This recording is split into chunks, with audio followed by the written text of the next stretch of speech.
All right, Nick, episode 4, Number short four. story long That's with right. Marty and Nick. Welcome to the show. Welcome back. How you doing, mate? I'm good. I'm very good. Very, very. How are you, man? I'm doing pretty well, man. We recorded our last episode just yesterday, but for the viewers who listen, they will be hearing it a week from now. So I guess there isn't as much that has gone on since we last caught up. But yeah, I've had a pretty productive day today. Did a little bit of gardening and also went to the gym just before this. So yeah, feeling like I've done my cardio. I've burnt enough calories, and now I'm ready to be sedentary and just talk for an hour. I didn't know you got it. I don't. Oh, I just, I, you don't I look like the just, gardening type, man, no, to be no, honest. definitely, I definitely. don't mean it in a I, bad I way, am, but I am a, yeah, apartment liver, but at the moment I am spending some time with the family. So, yep, yeah, my mum needed some help pruning up at heights. So I was up on the ladder, sort of yep. trimming the hedges and doing that sort of thing. But yeah, I think it's good to get some sunlight, anyways. So yeah, can't complain. True. Yeah, today's weather was amazing. I think it was like 20 degrees. So happy days. Very, very happy to have a warm shower this time. Um, Yes. for the past couple of days, I've been having a very, very cold shower.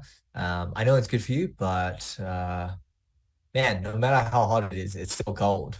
Yeah, So, so exactly. I don't It's mean to complain, but I'm complaining. yeah, yeah. That's the inner Singaporean in both of us. We like a certain temperature. If it dips below, we start complaining for sure. Yeah, yeah, true, true. Anyways, Yeah. on to today's topic. So All right. I thought it would be good for us to chat about something that kind of flowed on very nicely with what we spoke about in the last one, right? When we talked about like significance and all the human needs and all that and contribution and whatnot. So I thought to maybe turn that around and potentially talk about regret, right? I in the past couple of years, I've been reading a little bit about mortality. Mortality as in like I work in the healthcare space, and I used to work in hospitals and like GP clinics and whatnot. So I hear a lot about, I'm very close to the ground when it came to like COVID and like COVID numbers. Like it was my job to track the numbers. I wasn't one of those weirdos, but I was very close to the ground with that, and just hearing, um, you know, people lose their lives, all that sort of stuff. And, there's a certain demographic that are more vulnerable, yes, but there are still exceptions to that rule. And there are still people, young and old, and everywhere in between, of all genders, and, all races, ethnicities, that have lost their lives. And in the past couple of years, I've also spent a bit of time just reading books about this topic. So like Being Mortal by Atul Gawande, I think that's his last name. And then another book that I bought for someone many years ago, When Breath Becomes Air. And it was basically about a surgeon who got diagnosed with cancer. I believe he's a surgeon, or he was like a cancer specialist or something like that. So he knew full well like his prognosis and all that sort of stuff. And he started writing that book, but he couldn't finish it because he passed away a lot earlier. And I think his wife had to finish writing it for him.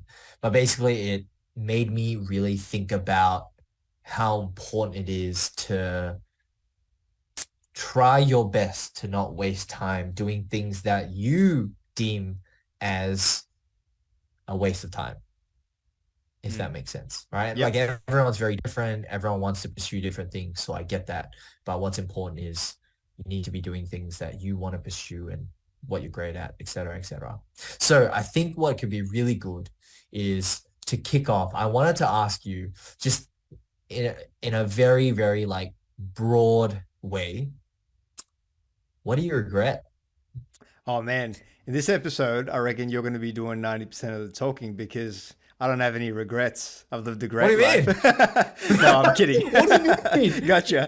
No, no, no. Definitely, I have regrets, just like everybody else. I In regret doing this podcast now after hearing that.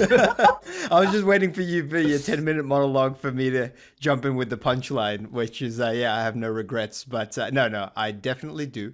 I would say in a broad statement, my regrets would probably, if I could categorize them, would be waiting too long to ask for help or to like exhaust every avenue before I asked for help.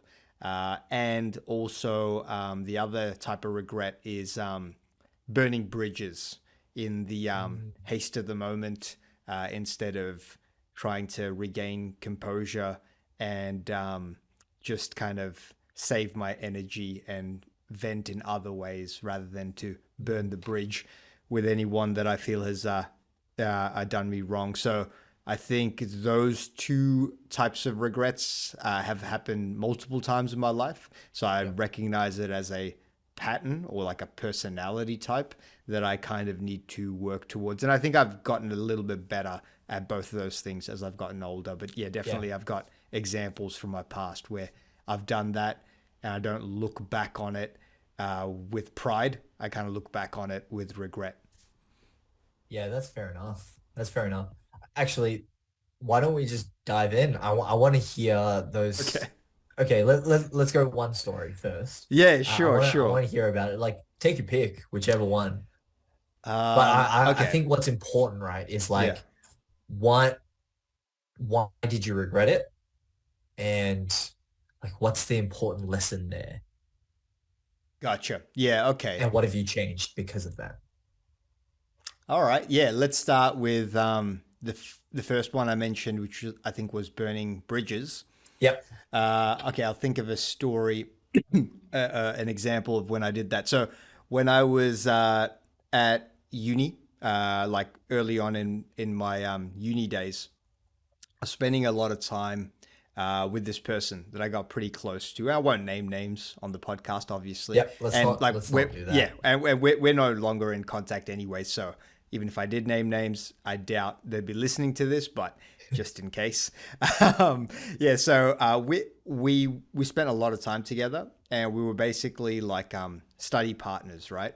And Hmm. so we would study all the time, and I was definitely the more academically advanced person in that group, and so I was always going to the lectures, trying to understand everything, and then coming back and summarizing to this person. Mm, I got very, very close with them, like over the course of, let's say, 3 4 months, right?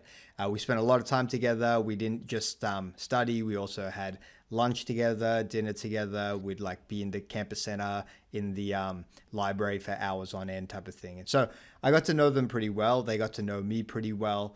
And there were some things that were going on in my life that I was mm, struggling with at the time that I opened up to them about that I hadn't opened up to anyone else about at the time. So for me, it was like, I thought of this person as a very, very close friend for me to be doing that, right? yep. And they also opened up to me about a few things. And this person was female. I was male, and one of the things that I think you and I both know, generally speaking, with males and females, is generally females are quicker to open up and talk about the things that are like very personal to them, and males are typically more reserved. Maybe we kind of don't fit that bill anymore because we're talking about all this stuff like on a public Airing our podcast. dirty And laundry. That's what we're doing. yeah, like we've That's gotten it. to that point, right? But definitely when I was like younger, this is like 12 years ago at this point, like I was not that open. I was way, way more reserved. So for Mm, me to kind of do that and talk about the struggles that I was going through was a yep. really big deal. And so I thought like, Yeah. yeah, I'm doing this person. I'm kind of signaling to them that they're very, very close to me, and they're kind of doing the same. They're telling me about their struggles, right? Yep. So I felt very, very close. We got to the end of the semester, and end of uni, there's like this massive break for the end of the year, 3 months, right? And at the end of that break, the friendship just went from seeing each other almost every day to not seeing each other for weeks on end, and not even like chatting, not doing anything online and things like Mm, that. And I was kind of starting to sense that I was making all the effort to catch up, like yep. towards the end of that semester. So I thought, look, I'm gonna give her a bit of a breather, let her sort of, take Yeah. take a couple of weeks to unwind and catch up with other friends and stuff. And surely she'll give me a call, and then we'll resume again. but it didn't really happen. It like for 6 weeks or something, there was like no communication from her end, and I couldn't understand it. I was very Yeah. disappointed, very kind of frustrated by like Mm, what just happened here.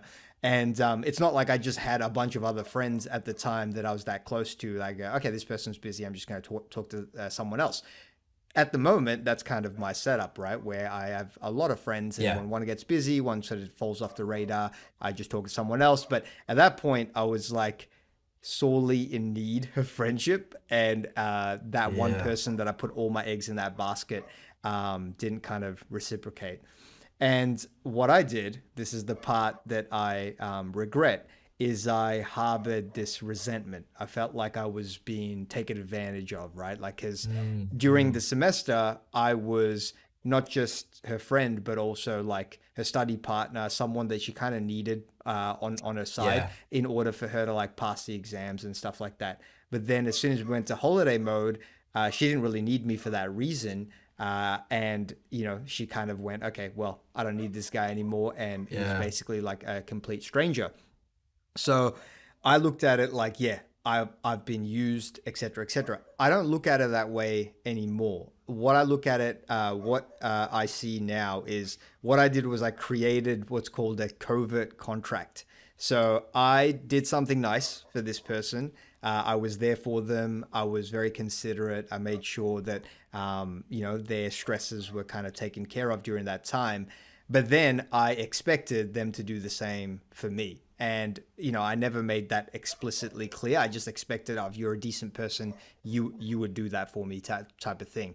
And then I ended up getting frustrated, and then I was passive aggressive when we eventually did catch up, and she seemed a bit confused by it, and I thought like, well, how can you be confused? Obviously, I'd be annoyed. Blah blah blah. So, anyways, it kind of escalated and got to a point where I basically lectured her on like her behavior and how unacceptable it was, and etc., right? And she was like con- confused about it, and also like didn't have much to say. She was an international student, so she like a language barrier was there as well. So when I'm sort of going at full steam, and English is my first language, it's not really fair on her in terms of the amount of response that she could give back to me. Yeah. So I had that kind of mic drop moment where I said everything I needed to say. I vented to her face, and then mic drop moment. I'm out. And then I kind of left, and this was like a meeting Damn. just between the two of us. Yeah. And at the moment, I felt like, yeah, I showed her. She's gonna definitely regret the day she decided to mess with me, or whatever. But what ended up happening is for the next like 3 years of being at that university, anytime I was in like a crowded area, she didn't end up doing the same degree as me. We kind of branched off into different forms of engineering. But every time I was kind of in the campus center, sort of in a crowded area where she could be there, in the back of my mind, I was like, oh, what if I kind of run into her? Oh, that would be awkward, Yeah. actually. And so I had this like feeling of discomfort for like 3 years because of this one quote unquote satisfying mic drop moment, where if I could sort of go back in time and do that again, yes, I was frustrated, and you have to acknowledge your emotions and stuff like that. It's very frustrating to put in that much effort with someone and to get nothing back in return. But I could have just gone to another one of my mates. I had so many friends at the time. Could have talked to them, said, look, this is what kind of happened. It kind of pissed me off, blah, blah, blah. They would have given me some good advice. I would have spent some time with them. I would have kind of felt better Yeah. about myself. I would have been like, look, you know what? If they want to be that way, it's kind of their loss, and just leave it at that. And that's Yeah. literally, if that happens to me, again, and similar things have kind of happened since then, I've kind of used that approach instead, and Yeah. it's a lot better. And even if that happens, if I do run into them in a crowded area, or whatever it is, even though they're no longer a part of my life, I can still kind of say hi, and it's not awkward because I didn't sort of leave it on a mic drop moment. It was just kind Yeah. of like, okay, this kind of fizzled out, and this was all sort of your doing, but it's not really anything that's within my control. That's just how friendships, relationships, anything like that work. It's always a two-way street. It Yep. requires effort from both parties. So True. I think that's kind of my approach now, and I'm not just saying it's my hypothetical approach. I have used that approach in kind of more recent Yeah. times. So I've learned from it and I've fixed my behavior. But obviously, the bridges that have been burnt in the past, it's not always Yeah. possible to repair those things. So I look back at it with regret. If I could, yeah, time travel, if that existed and I could sort of go back, I would do things differently in a more peaceful manner, I guess. Interesting. So Yeah. interesting because like we were chatting about this yesterday and I Yeah. was like, yeah, I get it. I get that burning bridges isn't necessarily a good thing. I think there are instances where it's good to just like cut the relationship off. And I I was agree. yeah, and I was telling you about how I've told this quite a few times to like random people. So I don't even know if I said this one before, but when I was like 18, I was one of the first few people. I think I was the only one in my friendship circle at the time with a driving license, so I could actually drive people. Everyone else could not. He invited me to a party, um, and like, you know, I've never been one to drink a lot. I've never been one to party. I'm as extroverted as I am, oddly enough. The contradiction is I'm a homebody, Hmm. which is something I'm at odds with a lot.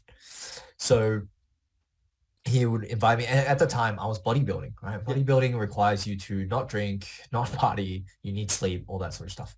So he invited me and I was like, oh man, like why do you invite me? Like I want to like bodybuild, I want to do wellness, all of that. Like, why would you invite me to this?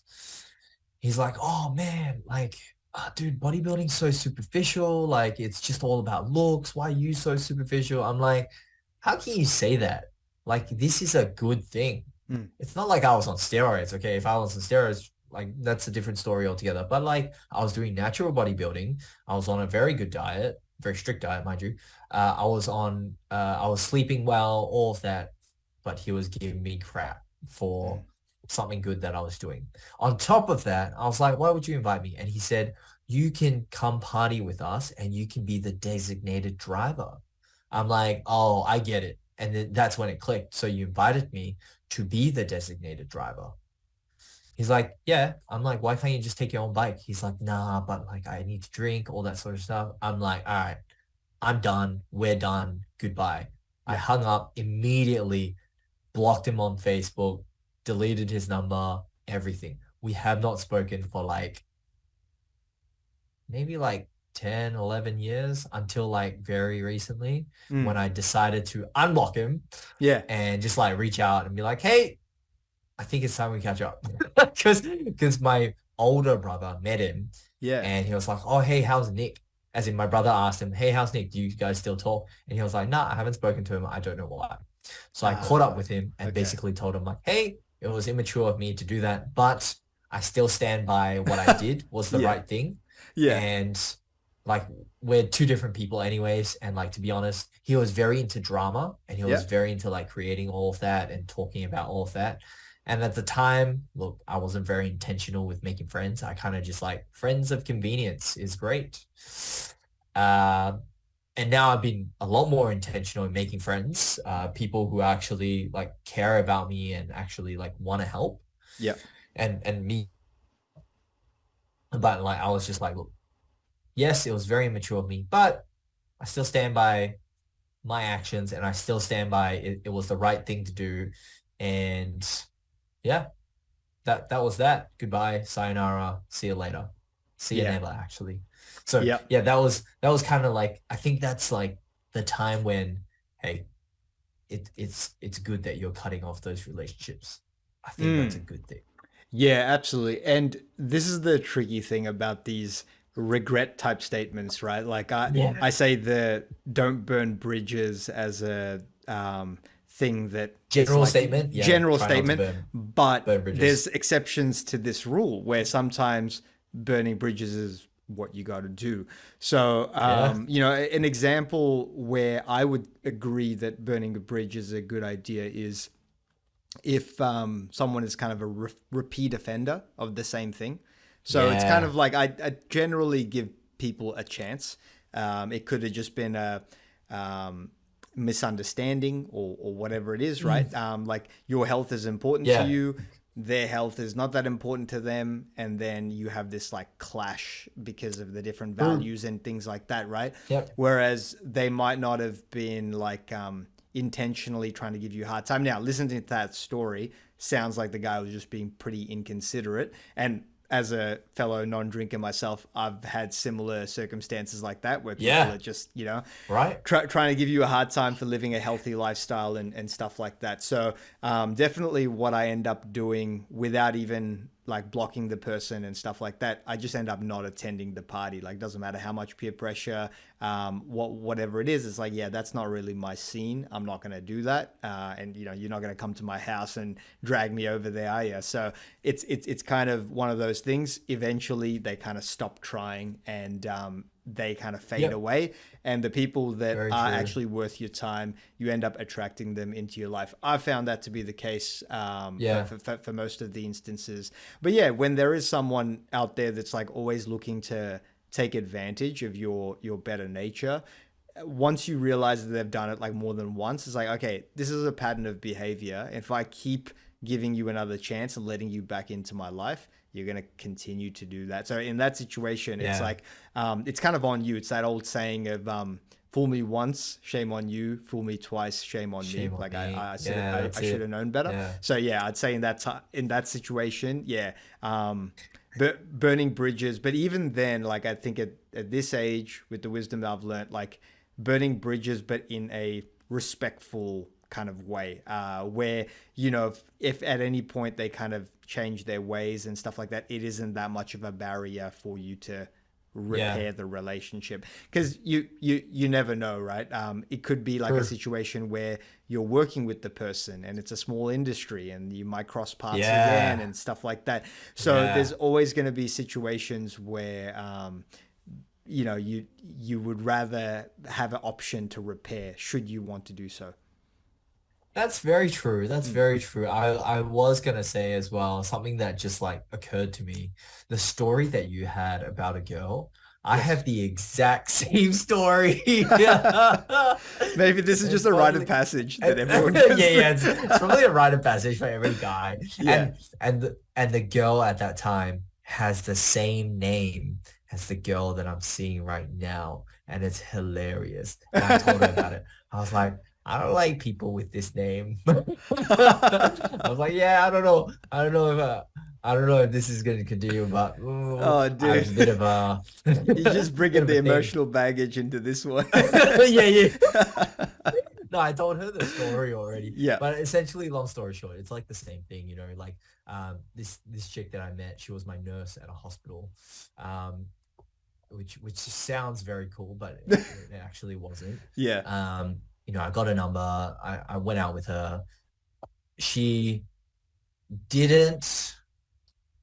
She told me that she was seeing someone at the time who's now her husband, actually. Mm. But she told me she was seeing someone at the time, and I was like, "Yep, cool, that's fine." But she was, I think, what annoyed me was, and this is also like my fault, right? I was annoyed at myself for being like, oh, like that's fine. We can be friends, and I can somehow persuade her to swing my way rather than the other guy's way. Yeah.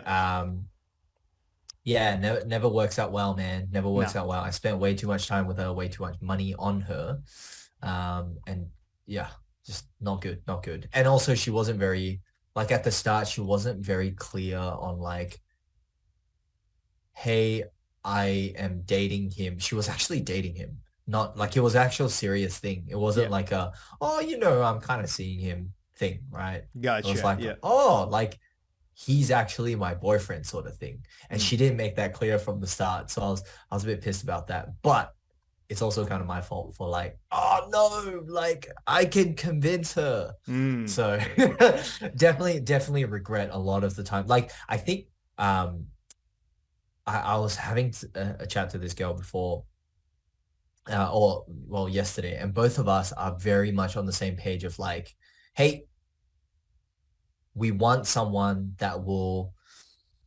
spend time and effort pursuing us. And Okay. I'm doing the same with her. She's doing the same with me. She's like, Mm. she'll message me, I'll message her, all that sort of stuff. But like, if it's very one-sided, man, it is so clear that it's probably not gonna happen. Mm. Yes. I think that's the lesson that both of us have learned, like in Oh the yeah. just in the whole like dating scene, even in like work, right? Mm. If you're trying to get something done and it's very one-sided and you're the one chasing it, it's probably not going to happen and you'll have to call for reinforcements, if you will, or like chat to Yeah. someone else about it. Yeah, True? interesting. Yeah, definitely. Yeah, I think this is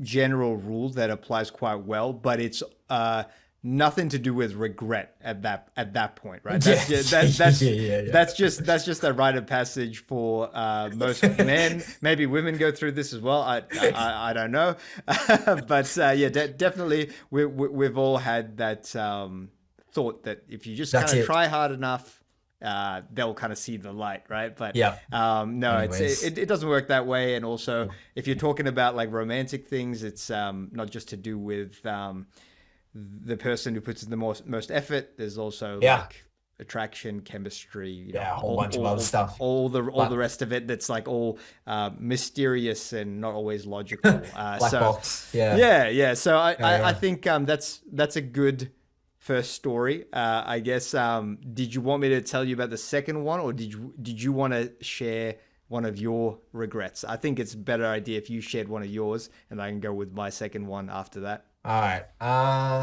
I'd say one thing I regret a lot, and I don't know if many people can relate to this though, is not being more open-minded when I was a lot younger. All right. And I Mm, say this because when I was a lot younger, I would be very closed off to a lot of different, just general attitude to life, very closed off, and therefore very closed off to like sports. You know, one of the things that I really wanted to pursue now is sports and weightlifting specifically, and I want to do well in that.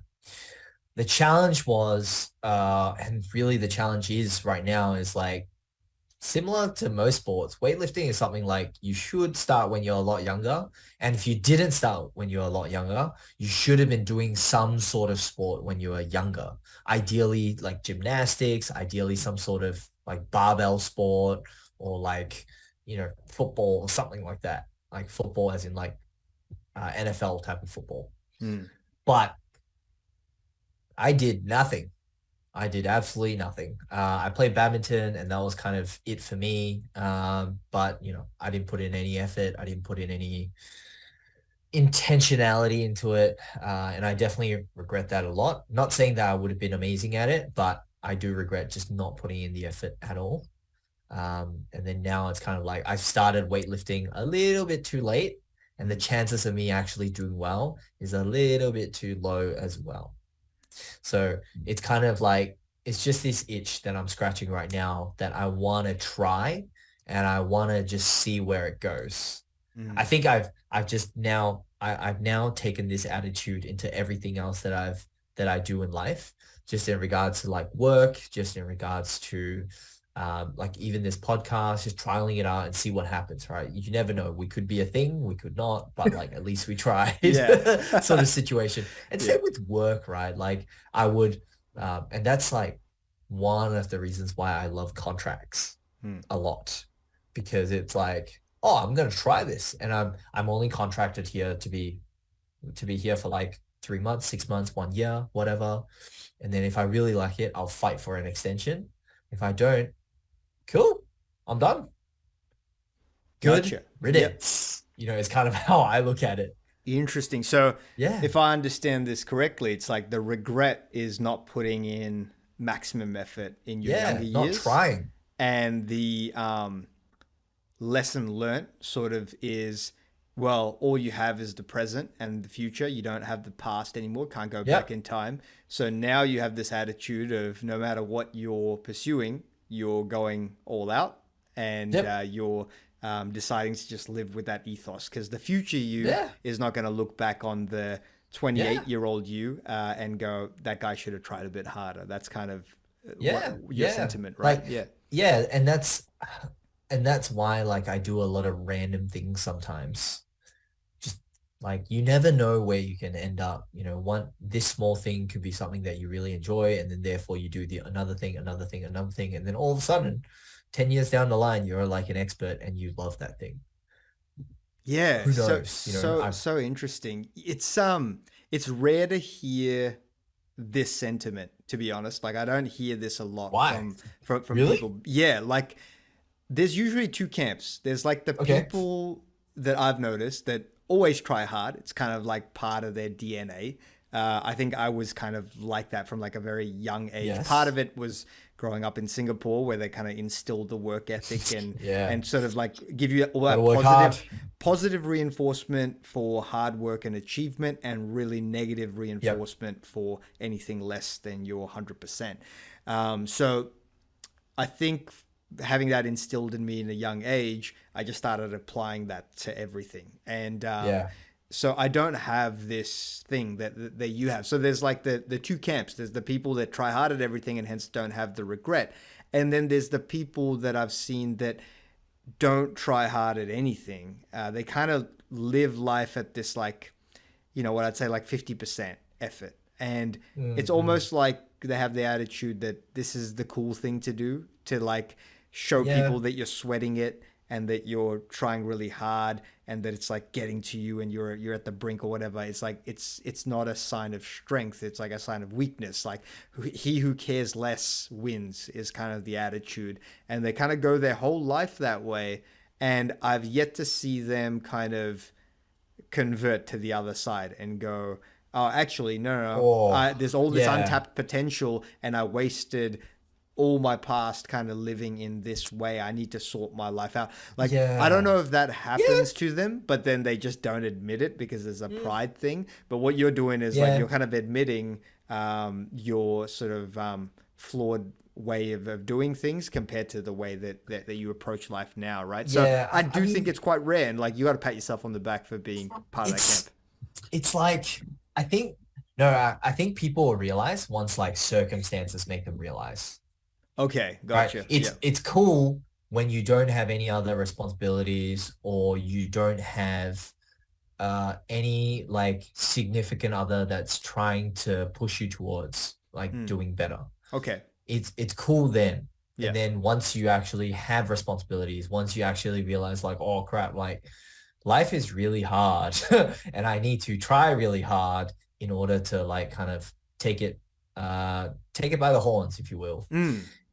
And I think you were saying this before. You said this yesterday. What was it? Like an ounce of Regret your weighs. Wait, hang on. Discipline weighs ounces. Regret yep, weighs tons. exactly. And like this is something I've heard time and time again by just like some of the people that I've hung around with. And one of my friends right now, he was just like, "Oh man, like you shouldn't regret like what you haven't done. Like what you have is now, and that's that. You Mm. just got to do your best and just give it your all, and you can't really change anything other than that. And as long as you've done your best, Yeah. and you know you've done your best, and you've given it your all, that's it. Mm. Yeah. That's all, and you can be happy with that. Done. I think these are all like the psychological tricks, right? Because if you kind of beat yourself up for what you didn't do in the past, you're sort of beating yourself up in real time and you're not making the most Yeah, of the current moment. And if you're in that negative state of mind, you're probably not going to be able to give it your 100% right here and right now. So, that's it. having that mental ability to put the past in the past and just focus on what you're doing today is really good. You should try to Yeah, cultivate that mindset as much as possible. But I think what ends up happening, because we're all human, is we do end up reminiscing on the past. And if it is something that we truly regret, it keeps coming back time and time again and kind of torturing us. And so yeah. that's why the regret weighs tons, right? The I discipline get is that. the discomfort in the moment. Once it's done, like if you're doing a tough workout and you're trying to like push to the max rep, that discomfort is just in that moment. When you Yeah. leave the gym, you don't feel that anymore. You've forgotten about it. But Yeah. the discomfort is sort of leaving it on the table and wondering what could have been, and Mhm. that will kind of haunt you again and again if it's something 100%, you man. care about enough, right? Yeah. So yeah, definitely agree with this sentiment. I think for me, I can't like resonate with it too much because, like I said, I do Yeah. tend to You've put in always a been a lot of hard effort in. worker. Yeah, like I'm Man. trying, like I'm scratching my head trying to think of like what is an area where I kind of do that. Like the thing that comes to mind for me is like the beep test in high school. Do you remember those? Like it's kind of a random example, but Yeah. I would always like be doing the beep test. And for those of you that don't know what that is, it's basically a cardiovascular endurance test where you're Yep. running from one side of the hall to the other side of the hall, and 20 there's meters. 20 meters, and Yep. there's this tape recorder, there's this like audio track, and it's just beeping, but the frequency of the beeps gets shorter and shorter as you progress through the round. So the first round, you might have 20 seconds to run 20 meters, which is really easy. You're kind of just like walking slash jogging. And then it goes from 20 seconds to 19, then it goes to 18, then it goes to 17. And so as it gets closer and closer to zero, you have less and less time to make it from one end to the other. And you, as you can imagine, this is kind of like torture because you're getting more and more fatigued, and yet this beep test is demanding more and more from you. So eventually, you're going to hit that wall where you can't actually make it to the other side, and that's when you're disqualified from the beep test. And whatever number of beep you're up to, that's kind of your fitness score. And so the Yep. fittest person in that cohort will be the last person standing, going from end to end. And I remember always doing the beep test, trying hard, sort of maxing out and going, oh, I can't do it when I feel like I'm about to cough out my left lung.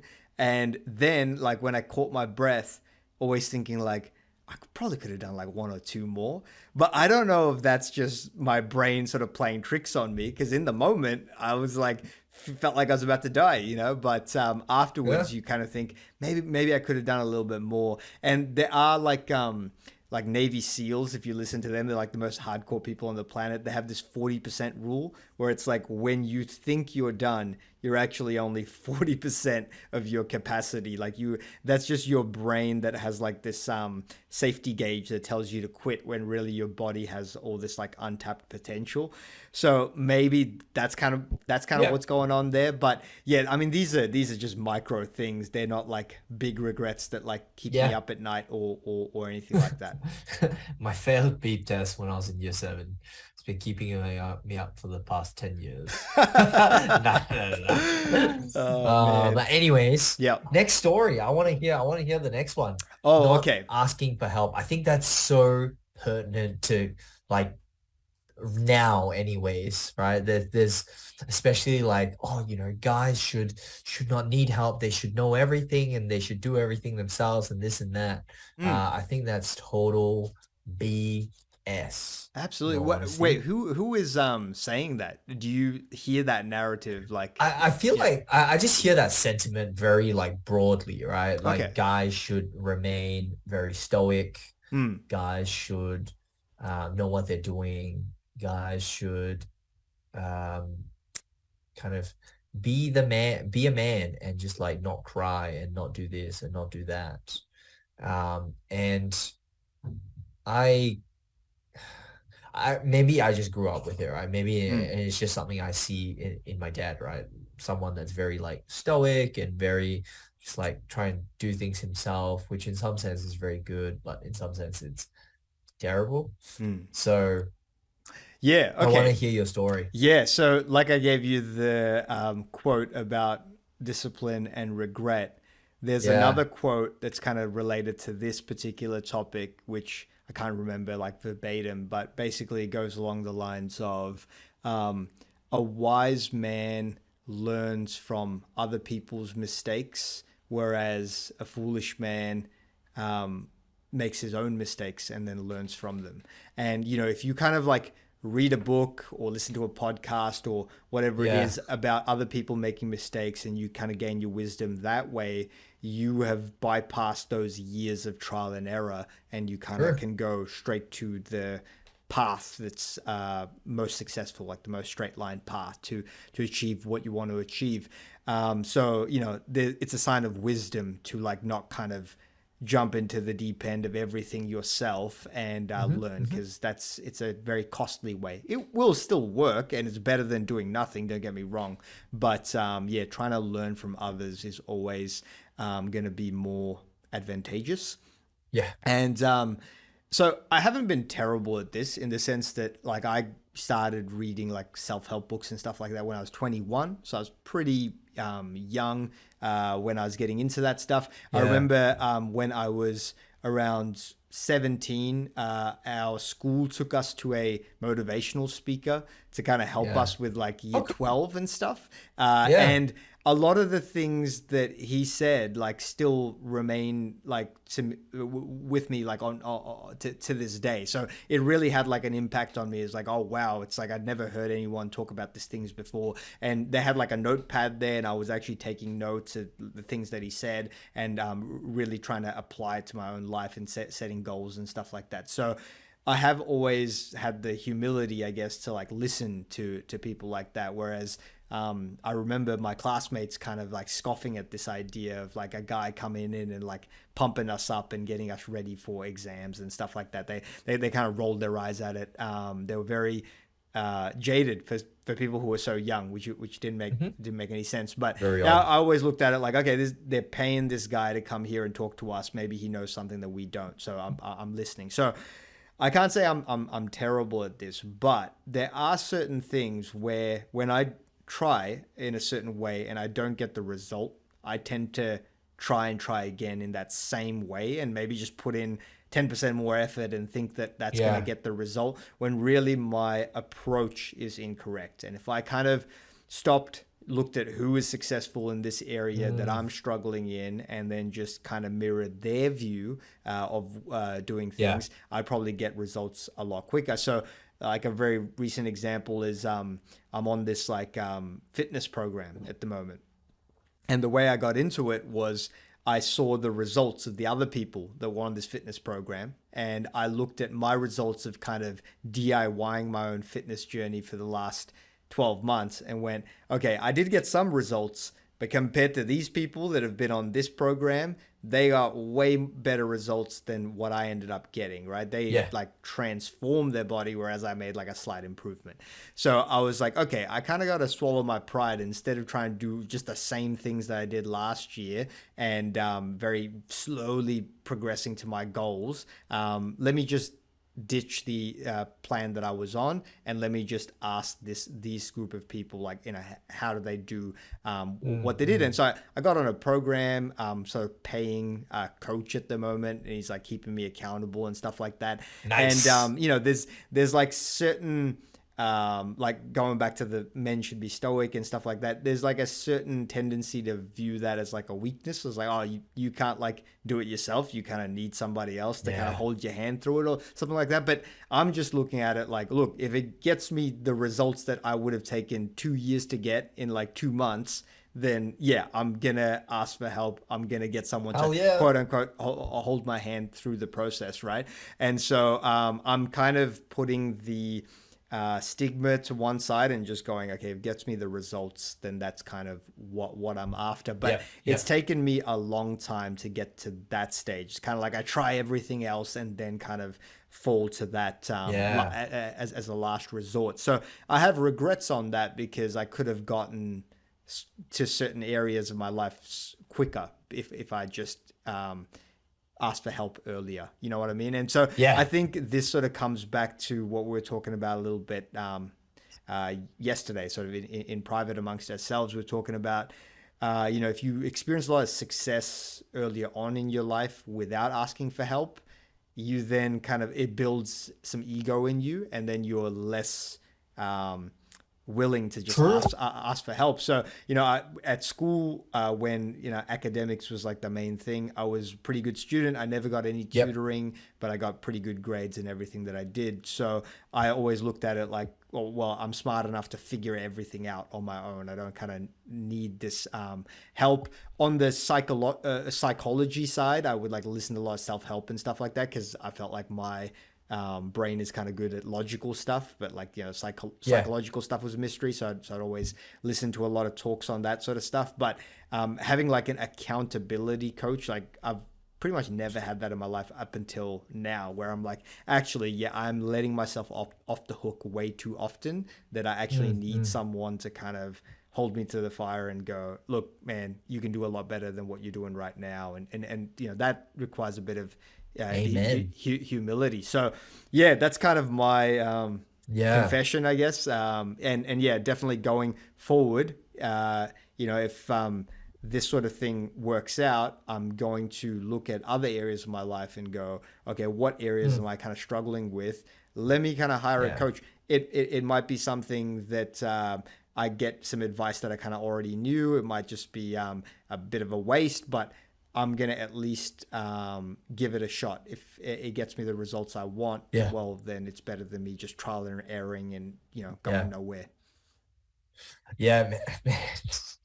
When you spoke about our confessions, I was like, maybe we should have started this podcast with "Forgive me, Father, for I have sinned." Damn.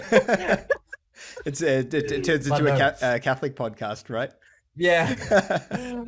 But I'm not Catholic, by the way. I Yeah. just hear it a lot, Yeah. um, which I thought was quite funny. But anyways, like, see, the thing, right, is I come from the other end. So Mm, like you spoke about uh, when you have success a lot earlier on by yourself, you start to like realize that, oh, okay, if I put in more effort, I could probably figure it out. It's all good, all that. Um, I'm from the other end of the spectrum. When you've had a lot of failure when you're a lot younger, you realize you're not that smart or mm, not as smart as you thought you were. right. And you always make an effort to a concerted effort to work in groups, work with people, and then have like you leverage like the group, right, to come up with a solution, to come up with a plan. And that's how I've always been because I thought I was very smart until about year 11. Um, and that was when like I failed a large proportion of my subjects, literal Fs. Like I got zero on a lot of my tests, all that sort of stuff. Funnily enough, though, that was the catalyst for me being in healthcare now because I failed and I had to pick other subjects, pick health, and then my teacher was a really good teacher, and then I went into health, blah, blah, blah, blah.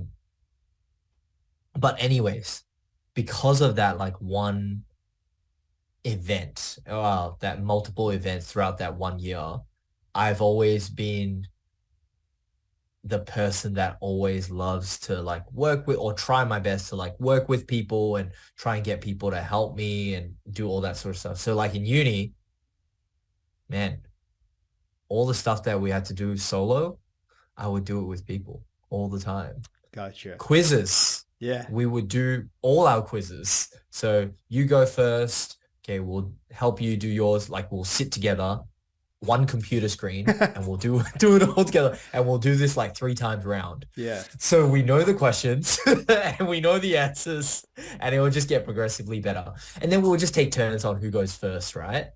And then like other quizzes, other tests, other assignments. Like I would send my essays off to people and they'll read over, have a look. They'll send theirs to me. I'll be like, oh, I don't like this. I don't like that. And then we'll like, that's kind of how I've always worked and I've always functioned that way. Mm. It's so interesting because if you look at where we are in our careers and things like that, you definitely work in an area where you're working with other people, and Yes, sometimes, very collaborative. yeah, exactly, and sometimes I can't work alone. and you're in an environment where you're maybe not the key doer, but you're kind of Yes. the person that takes the people who are the doers and organizes them in a way Yep. that makes Correct. sense for the business sort of thing. Yep. That's my role. Whereas Yep. I always gravitate towards the I want to be the person doing type of thing. So I struggle with the delegation side.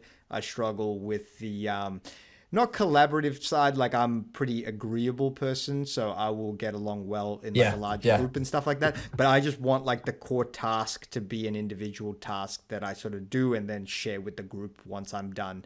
So yeah, it's definitely really interesting how our childhood experiences really can shape us into Yeah. who we end up becoming. And maybe, you know, there's that whole debate of nurture and nature, right? And so it could be one of those things where you were always just destined to be a collaborative person. And no matter what happened in life, you'd kind of gravitate towards that. And I was more destined to be the lone wolf worker Yeah. type of thing. But yeah, it's funny you mentioned the thing about doing quizzes in a group and stuff. I had this tutor in university, like the not the lecturer but the tutor in the tutorials, and he Mm. used to call me Rambo because I used to go off on my own and do these quizzes when everybody else would try to like coagulate And and do it together. And he would always be like, "Oh, Rambo's off on his own again. He's just doing that quiz by himself." So yeah, definitely, I was took no, pride in kind of doing it I my own way. But yeah, it definitely has its shortcomings man, when you need help. I can't imagine doing all my assignments and everything on my own because Yeah, like,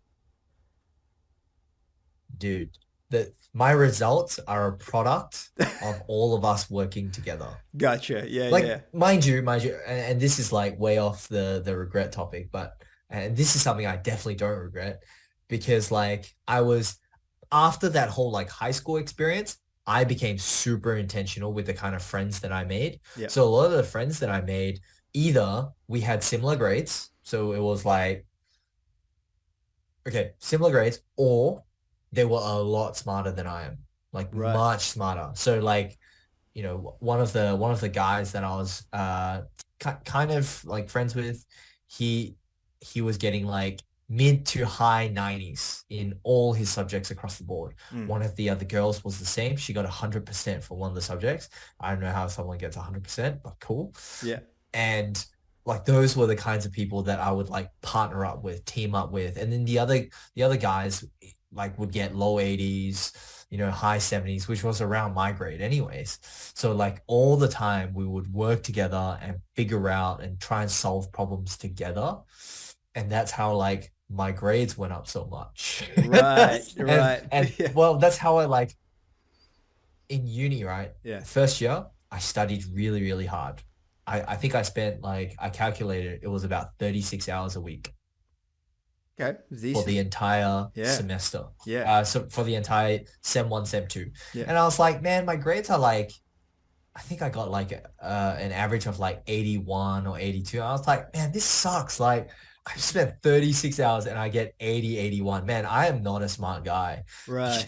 But what I'm going to do is I'm going to leverage the cohort and study less. Mm. And so that's kind of progressively what I did. My grades did slide back a little bit, but not that much. So by the time I finished, my grades slid back to, I think 77, 78. So Yep. like I lost like 3, 4 points, whatever. But I studied like Yeah. Yeah. way Absolutely. less Right. because I had the group with Yep. me. Yep. And like I would always make sure I would get everything done Yep. right, on time, Yep. early, so Yep. that like they don't give me crap for anything. Like I'm trying my best. Hmm. And at the same time, I would get their brains. So it was kind of like this whole Yeah. really great, like symbiotic partnership that we had. It was just amazing. Yeah. So, Interesting. so that's how I go about life, right? And so like when it comes to now everything else that I do, it's like, it just makes sense to like, to me to find someone a lot smarter Mm. and then like we can work together and figure it out. You can breathe the brains and I can do whatever else that you don't want to do. And that's totally cool with me. Gotcha. Yeah. It's really interesting. I It's think. like a mutual benefit. I'll do the crap if you want me to, but you have to be the brains. Yeah. That's the trade-off. Gotcha. And I think to bring this particular regret subtopic home for the Yeah, yeah, audience, sorry. no, no, no. Sorry. This is really good because it's like the counterpoint to my approach, which makes perfect sense. I would say being really clear on what your goal is, and Yeah. then it'll become clear to you whether doing it in that symbiotic fashion makes sense or it's not applicable. Because Yeah. if I think back to like my uni days, the goal was to learn the content really well, so that I didn't just forget it the moment the exam finished, which a lot of people do at uni. You know, they just cram for the exam, True. and Yep. their goal might be just to get a certain mark, so that they get a job after they graduate, or something like that, right? And so if that is your goal, then yeah, do what you can to leverage the group and get the highest mark that you want.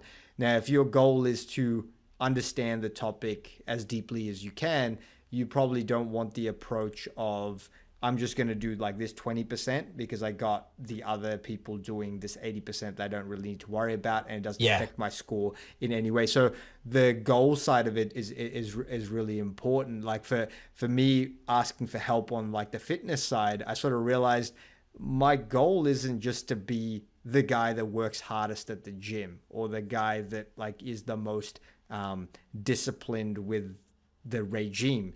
The goal is to Yeah. get the physical result that I'm after. And That's so true. That's if there true. is Yeah. like a streamlined way to do it that's kind of tried and tested, and there's someone that's going to hold me accountable so I don't deviate from this Mm, path, then I should just do that, instead of trying to come yeah. up with my own method that's like super slow. And That's a at the end of the day, yeah. what am I gonna do? I'm gonna go. It took me 2 years to get there. Took you guys 2 months, but you know what? I did it on my own. It's like Yeah. what is the benefit of that, right? So Yeah. yeah, I guess it depends on what the scenario is, That's but yeah, yeah. asking for help when it makes sense to ask for help, definitely always Yeah. do it. Like you holding on to your pride gets you nowhere. Yeah, that's definitely a good caveat. Mm. I will say that I knew that I wasn't gonna work in that space. So like it was very important that I did well enough to like just learn what I needed to do and then like leave Yeah. straight away. It So was I the didn't means need to to an know. end, and you did it Correct. very Yeah, yeah, yeah. effectively. And I you have never worked in that space. So and you ended up learning the skills that serve you today, which is how do you leverage off smart exactly, people. which was really good because like oh man, right now I'll like off the topic of regret, Yeah. something that I feel is like I think theoretically we all say, oh, I would love to surround myself with really smart people and all that sort of stuff. But man, most days I feel like an idiot Right. because I have no idea what people are talking about. Interesting. In your job is what you talk. Yep. Okay. In my job, Yeah. sometimes there's actually a large proportion of the projects that I'm working on. I no clue. Okay. In some cases, I have no clue. But here's the thing though, it's not my job to know. It's my job to find people who know what they're talking about. Yeah. That's my job. That's my actual job. It's Interesting. cool if I know what it is. Yeah. Like it's good that I can speak to it, but like that's not what I was hired for. I was Mm. hired to know who to find, and that's really my job. I do have a background in some other stuff, Yeah. and if they talk about that, then sure, like I'll know what to ask. I know what to say. I know what the marketplace looks like in that area. But otherwise, it's like I have no idea what you're talking about. Man, yeah, that's interesting. And for our listeners at home, even though we are sort of going off on different tangents from regret, I think that's always an important thing for people that are earlier on in their career or doing a career Yeah. change realize is that there are a lot of people in the room that don't necessarily know everything that's going on in that room, right? In the beginning, a lot of people have imposter syndrome until they realize that everybody else is lacking in knowledge in some way. So if there's someone speaking, chances are the majority of the people don't quite know 100% what that person's talking about, but a lot of people are a little Yeah. bit too embarrassed to ask the question, or they kind of realize they've been around for long enough to realize that they don't need to know every little thing that that person is saying in order for the task to get done. So Mm. yeah, it's really important understand that that imposter syndrome thing. I think does a disservice to a lot of people. You know, I know people who have quit industries and things like that because they felt like an imposter. They're like, Really? I don't know what I'm doing. I shouldn't be here, type of thing. But it's like, look, it's pretty hard. Like if you go through the school system, it's very structured. It's like if you attended week one lecture, then you'll know Yeah. everything that week two lectures talking about. They're not just going to jump the gun. But when you enter the workforce, you might be at first day on your job and you're in a meeting with someone who's been there for 10 years, and they're not necessarily just talking to you, they're holding like a town hall type meeting where they're Correct. talking to a Yeah. lot of people, and so they're using acronyms that you've never heard, they're abbreviating things, they're and you know, you're just sitting there like pretending to understand, but then going, "Where am I? Do I belong here?" That is normal. That is True. that you know, the Yeah. world doesn't slow down just because you've entered in on the ground floor. It's kind of like you kind of have to ask a lot of questions. Yeah. Ask it in your own time. Ask it behind closed doors if you feel more comfortable. Build relationships with the people that clearly know more than you. Mm. And then you know, if you learn one thing every day, eventually you get to the point where you're that person speaking and nobody else understands what you're talking about. So, All right. All right. yeah. So, kind of, I think it will be good for us to like close this regret topic here. And in saying that though, chat really quickly about what's next, the next topic. Oh, We okay. All we right. spoke about we spoke about what would be next yesterday. Yes. And I think it's really, really funny that we decided to we were planning to do that topic today, Yeah. but we're like, nah, no, no, no, it should be the other way around. So we decided to do this because it tied in quite nicely with the last one, albeit a little bit more serious, so a slightly different flavor. But in typical short story long fashion, with the both of us who are both chatterboxes, we realized that we have not spoke about our jobs and spoke about what we do and kind of how we got into what we do and like why we started this and all that. So in typical fashion, we will do that next week. Yeah. Uh, So if you've been listening to this in chronological order, you've had to sit through 4 hours of us rambling before you got to the point where we actually introduce ourselves properly. So we did it yeah, briefly in episode one. We stated our professions and then we got straight into other things. And now we're actually going to talk yep, about our career paths, where we maybe thought we'd go coming out of uni and where we ended up going, and different twists and turns and things we learned yep, along the way. And so hopefully there's some nuggets of wisdom in there, and hopefully it helps you understand us better. And we haven't kind of discussed this, Nick, but as the podcast has kind of evolved, we're in episode 4. I think we kind of bounce between two objectives with this podcast. One is the objective of trying to take some life lessons that we've learned and kind of distill yeah, it down for our audience. But then there's also this like secondary thing where we're trying to introduce ourselves to the audience through these long-winded stories. And if they've been listening up until this point, I feel like they know us a lot better than they did before. So yeah, they're not just true. learning about the 6 human needs, they're learning about the fact that Nick blocked a mate off Facebook when he was 18 or something, right? So it's like Man, it's this strange mix of two different things. But if you're listening till now, you clearly enjoy it. Otherwise, you would have shut it down by now. So yeah, hopefully we continue to serve you well, and we will see you in the next episode. catch you in the next one. Laters.